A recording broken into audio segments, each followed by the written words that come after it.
All right, a couple of hacks that you can use for your acute ankle sprains. First thing is get your hands on a bucket. So bucket, fill it up with bags of ice and water, and we can get our foot in, spend 10 to 15 minutes in there every second hour for the first 3 days.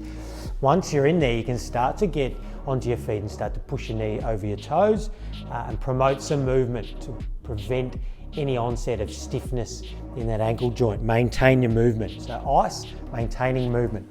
Now we're going to get our compression. So I've cut out some horseshoes. This is out of foam. You'll get these at your physio. And what we're going to do is we're going to isolate compression to where the injury is. So lateral ankle ligaments run around this bone on the outside of the ankle. We're going to get our compression around that bone. Okay. One on the outside, because when we roll into inversion with the sprain, we tear these ligaments out here, but we also compress the joint on the inside. So it's important that we compress the inside as well. So I've got a second horseshoe for the inside, around the inside of the ankle bone, the tibia, and there I have my compression. Then get my tubie grip, so compression stocking, and we put that on.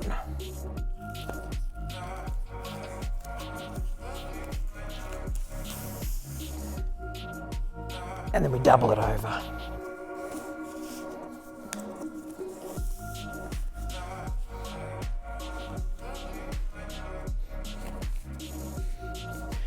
And there I have my firm compression for my acute ankle sprain.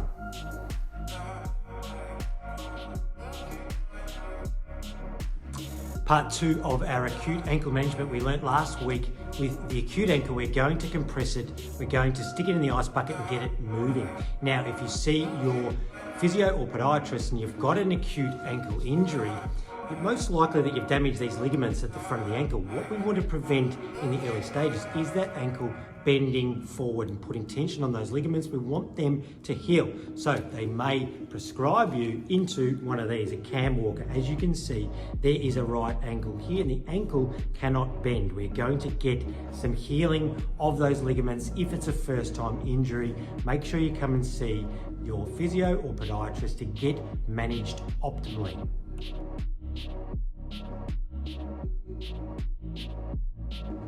So you've progressed through the acute stages of your ankle injury. What's the bare minimum in clinical signs that we need to look for to ensure that we're safe to go back to some running? First of all, we want to look for swelling.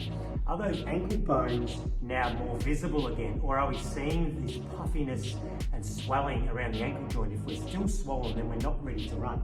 If you can see those ankle bones and the swelling's down, then we might be heading in the right direction. Secondly, we need to look for range of movement. So knee to wall dorsiflexion. So if we keep the heel flat, we take the knee into the wall.